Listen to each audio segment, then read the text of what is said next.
আমাকে টিএসসি কেন্দ্র পর্যবেক্ষণে ঢুকতে দেওয়া হয় নাই। আমি গিয়েছিলাম টিচার্স ক্লাবে, সেখানে আমাকে ঢুকতে দেওয়া হয় নাই।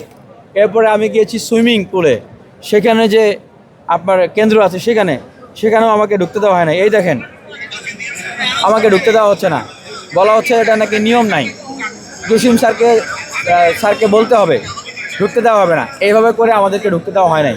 এখন প্রশ্ন হচ্ছে যে আপনারা কী এমন কাজ করতেছিলেন যে আমরা ঢুকলে আপনাদের সমস্যা হয়?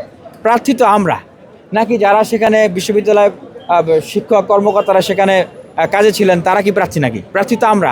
আর বিশ্ববিদ্যালয়ে যারা এই নির্বাচন করতেছিলেন 11 মাসে তো তারা নির্বাচন দিতে পারে নাই। আমরা ফাইট করে এই নির্বাচনটা নিয়ে এসেছি। তো যাদের বিরুদ্ধে ফাইট করে আমরা নির্বাচনটা নিয়ে এসেছি, তো তাদের উপরে কি চোখ বন্ধ করে বিশ্বাস ভরসা রেখে আমরা বাইরে বসে থাকবো?